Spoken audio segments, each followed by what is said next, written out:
Pozdrav svima! Na test nam je stigao Samsung Galaxy S5, znači novi model iz Samsunga, radi se znači o top modelu Galaxy S5 generacija, koji u neku ruku donosi mnoga poboljšanja u odnosu na stari i to iznimno dobar Galaxy S4. Sam dizajn nije nešto poseban, jednostavno smo mišljenja da ukoliko ste vidjeli ili imali jedan Galaxy S model, zapravo shvaćate što imate i što očekivati od dizajna. Sam dizajn je vrlo umjeren i konzervativan, nije poput HTC-ovog novog One M8, nego ovdje se ipak Samsung drži nekih provjerenih dizajnerskih rješenja. Prednjom stranom dominira iznimno velik ekran koji je dobio 0,1 inč u dijagonali, znači radi se o Super AMOLED tehnologiji, 1080p rezolucije, znači HD, sa malo pomoći od Adobe RGB, znači razni modovi prikaza. Sam ekran bez premca, jedan od najboljih trenutno na tržištu, obzirom da se radi o top modelu, takav je ekran, nismo vidjeli nikakvih mana, niti pri jačim osvjetljenjima, stvarno ekran u svim kutevima se jako dobro vidi, što je Samsungov adut. Crna, kao što vidite iz pozadine, je iznimno tamna, odnosno crna je zbilja crna. Što se tiče same specifikacije, top model donosi top specifikaciju. 4-jezgreni procesor, radnog takta 2,5 GHz, znači radi se o novom Snapdragon chipsetu i Adreno 330 grafici. 2 GB radne memorije bit će dovoljno za Android zadnje generacije. Znači, ukoliko ćemo vidjeti što uređaj donosi. Znači, radi se o Androidu verzije 4.4.2, zadnja verzija. Što se tiče povezivosti, uređaj dolazi sa USB 3.0 i MHL 2.0 konektorom, također tu NFC, Bluetooth, LTE, infracrveno, a kao što vidite, eto ovaj pokrov, ovaj uređaj donosi nešto novo. Nešto što je Samsung vidio da je vrlo uspješno kod Sonya, a to je IP57, odnosno IP67 certifikat. Što znači IP67 certifikat? IP67 certifikat znači da ovaj uređaj može biti proliven vodom i da mu prašina ne smeta. Što znači prolivano? Znači da ovo nije uređaj za ronjenje, ovo je telefon koji ćete moći nekakvih pola sata imati pod vodom do nekakve dubine od 1 metar. Znači, u pravilu nećete imati straha ukoliko vam se slučajno ovaj uređaj nađe pod vodom ili ga prolijete. Vratimo se još malo samo na dizajn.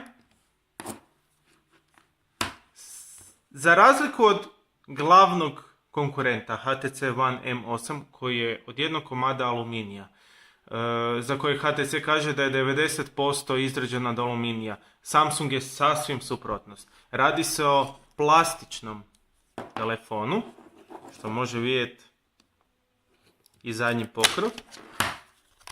Znači, plastika je relativno savitljiva, relativno jeftina kada je ovako odspojimo, no s druge strane uređaj ima ovaj finu imitaciju kože, pa dobro leži u ruci.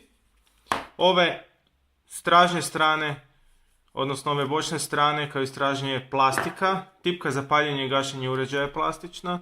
Sve je dosta plastično i po nama, nekima će se svidjeti, nekima ne, nama se baš ne sviđa zato jer se ipak radi o uređaju koji košta otprilike 5.500 kuna. Ovakva plastika baš i nije za takav uređaj. Još jedna stvar koja se dogodila kao mana u odnosu na S4, koju bi vam skrenuli pažnju, je zvučnik. Ovaj uređaj posjeduje mono sound speaker, znači mono ovaj zvučnik, koji ima tendenciju da ukoliko ovaj uređaj ostavite na nekoj površini koja je meka, na primjerice jastuk u krevetu ili slično, taj uređaj može vrlo jednostavno utišat malo glazbu. Pa da demonstriramo.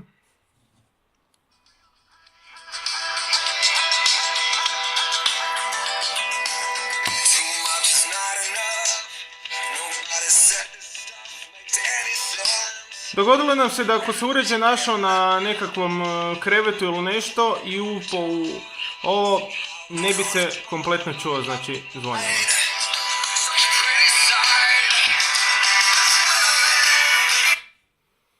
To je jedina mana koju smo našli na ovom uređaju. Ono što nema mane je kamera.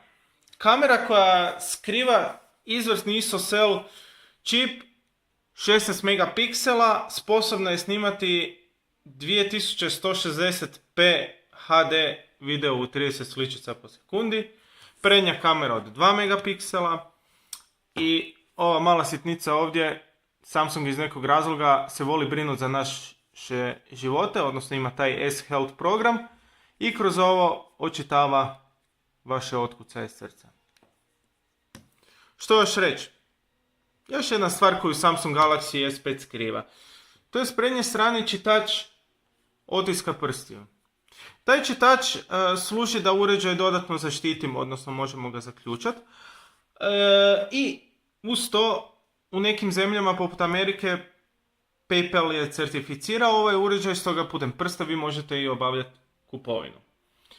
Nemojte biti odmah u strahu, za razliku od Apple, Samsung brine za privatnost korisnika, pa ne dijeli vaš otisak prsta s nikim drugim osim sa uređajem koji u enkripciji komunicira sa samim procesorom. Znači, niti jedna druga aplikacija ne može pristupiti vašem otisku prsta i koristiti ga za neke druge prilike.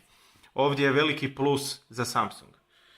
Ovaj uređaj smo testirali sa Galaxy Gear 2 satom, o kojem ćemo napraviti posebni test.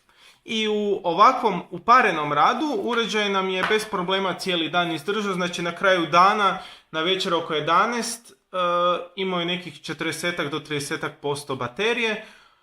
Znači cijeli dan bez problema uređaj odradi i to nam se iznimno svidjelo obzirom na veliki ekran koji ima i sam hardware koji ovaj uređaj donosi. Također svidjelo nam se kako on leži u ruci, iako je on plastičan i možemo reći da je to relativno loše, s druge strane ovaj uređaj lijepo leži u ruci, ugodan je i lagan, tipkanje po njemu je zbilja zadovoljstvo obzirom na veličinu ekrana, vrlo je brz, vrlo dobro sve to radi i po nama ovo je trenutno na tržištu jedan od najboljih, znači imate zapravo 3 ili 4 uređaja na odabir. HTC One M8, LG G2, Sony Xperia Z2. To su vam nekakvi top modeli trenutno ako zanemarimo Windows Phone i Nokia Lumia modele. Znači to su vam neki top modeli na tržištu. Ovo je definitivno u vrhu. Ako se potuče sa top modelima iz HTC-a, odnosno HTC One M8, HTC One M8 će dobiti prednost obzirom na kvalitetu izrade. Specifikacije su tu negdje, ovaj uređaj je brži, ima bolju kameru nešto, ima ova nekakva rješenja poput otisaka koja su zanimljiva. Tako da, na kraju dana, ukoliko ste Galaxy S4 vlasnik i planirate se nadograditi, ovo je izvrsna nadogradnja za vas. Ukoliko dolazite iz nekog drugog proizvođača, Sony, HTC-a, prelazite s iPhone-a ili nešto slično, s ovim uređajem nećete pogriješiti. Znači, opravdava svoju cijenu, to što je rađen, ajmo reći, od plastike, to ne znači da taj uređaj neće kvalitetan biti, odnosno nećete vam biti zadovoljstvo ga koristiti. Tako da ga definitivno preporučamo i nama se iznimno svidio. Eto, hvala svima na komentarima i pozdrav!